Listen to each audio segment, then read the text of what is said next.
Regé, big smile. Left side. Let's smile there. Left side, Justice all the way left!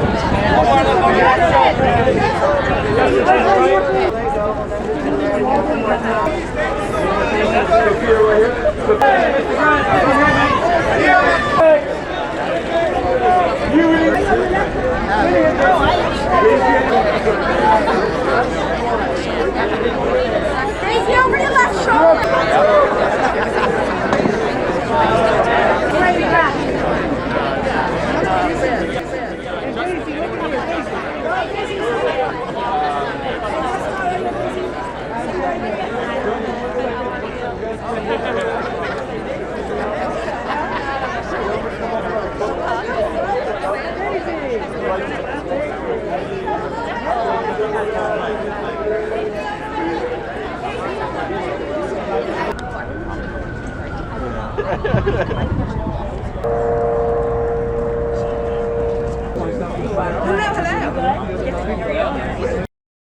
It's nice to be able to go around and feel good about a project, feel good that it's being seen, feel good that it's like, it's saying nice things about family and working together and that it has a spirit to it that for me reminds me of a film of old or like a Goonies or watching it gives me, I've seen it now, I've never watched my films and I've seen this film maybe 5 or 6 times because it's so much fun to watch with an audience. First of all, my character Egan is kind of like the audience surrogate. He's a guy that's in the world but is also kind of aware of how difficult and weird and bizarre it is. This film has a lot to do with joy and kind of being present in the moment. And so I think the best thing that I could do would, try to be light on my feet and kind of ready for whatever the boys would throw at me on a given day. The films I keep on comparing to are like Princess Bride or Goonies or Never Ending Story or Legend or all these films from the 80s. And I don't know anything about dragons, and I don't know much about Dungeons & Dragons, at least less than some of my compatriots in the film. And it's just it's a good time. It's a roller coaster. You don't have any time to figure out, try to figure out all of the Easter eggs that are aplenty in this that will appeal to fans. I am a fan of D&D, so I was, super happy that this ended up being a good movie for me, not even as a person in the movie. So it was, it was great. I always get super lucky. I feel like I have such a good, every single person I've worked with, especially in ensemble groups, you end up getting along really well, and especially with this group. These people are just, I feel like they're so funny in their own unique ways, which really shows on camera. Because the characters are relatable, they're grounded. John and Jonathan know how to give you sincerity throughout the humor. The movie's obviously a comedy, adventure, heist, fantasy movie, but there's so much heart to it that I think, like, if you know nothing, you're still gonna have a good time. I think we're like a real eclectic group of people, and just like our characters were a bunch of misfits, and it's a weird blend that shouldn't work but somehow does. Like I really love these guys, and I hope we get to do a sequel because I would love to do another movie with them. I love this world. I've seen the film 3 times now. It's gonna be my 4th time seeing it. And there's just something about it, I know I'm biased, but not even the fact that I'm in the movie. I just enjoy being with these characters and in this world.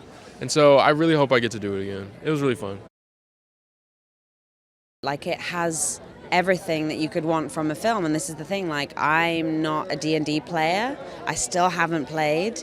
I've done my research, don't get me wrong, so I am more familiar with the world than I was when I started. But for me too, I think that's the beautiful thing about fantasy, and I think what they've managed to do is they've managed to combine humor with action, with heart. There's a real emotional core at it, and I think it's super relatable, and I think the characters are so diverse, and that's so representative of the world and society that we live in. So I think there's something really accessible about it as a film. It's always such an honor and privilege when you're part of a project and you have an amazing time making it. And you can only hope that people gain some percentage of your joy from watching it as you did making it. And so to have had such a unanimously wonderful reaction to it, it feels like a job done well. And I'm so glad that I'm able to share the joy that I had making it with people who are now watching it. I always look on the dark side of life. I assume no one's going to turn up, neither the D&D hardcore nor the general public, but it turns out they both like it. I try and love my character. Even though he might not seem very nice, it's important that I love him and know why he's the way he is. And I write these long backstories about, the difficult time he had with his mother. None of that appears on the screen, but it helps me. We needed to please people who really love this game and who feel very territorial and protective about it.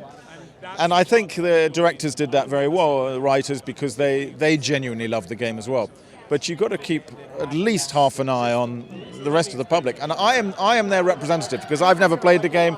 I still know nothing about it. And I love the film. And I judged the script when I first read it purely on the basis of does this work? And it really works.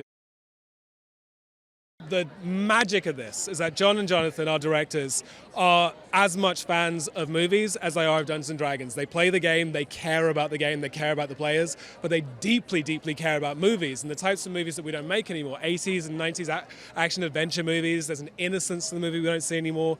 We've done our best to create a cynicism-free space where you can kind of just come in and enjoy yourself with your friends the same way you do when you play the game or when you are playful anywhere in your life. That's our goal.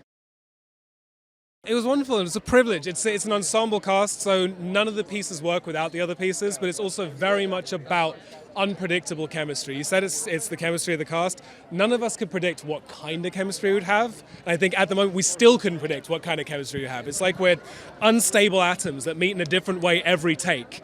And the joy of that is that you don't know what's coming at you. And the challenge of that is you have no idea what's coming at you. And so to keep the good takes, the main challenge is just not to laugh all the way through them. If we do something good, we kind of half the time we have to do it again. So oh, that was great, but we all cracked up laughing. First thing we did before we filmed anything was we got together as a cast, played a big game of Dungeons & Dragons. We played as our characters. It was thoroughly chaotic, utterly unpredictable, and very, very fun and funny. And that's the spirit that we took into making the film. It is such a good feeling to be able to deliver something that's making people feel good. And that's what's so rare in the cinema today, and to be a part of that is a privilege. I couldn't be more pumped. Because this has been such a long road for us, and we're so proud of this movie, and to be able to finally show it to people who are fans and non-fans alike and get the reception that we've been getting so far, it's exactly what we had been hoping for. It's weird on Twitter when nobody has anything negative to say. That's a really strange thing. It can't require reading before you go into it. So while we really tried to capture the spirit of gameplay with this thing, that fun kind of irreverence and loose storytelling where you don't really know what's going to happen, we also knew that it just had to stand on its own and not just operate as a D&D movie, but a movie in and of itself. Chris Pine is a master. He really is, because he can juggle both the comedic side of things and the dramatic in a way that I don't know if any other movie star these days can. But he's not easy on the eyes. That's the one drawback. Yeah. It required a lot of deep faking to get him to look the way he does in the movie.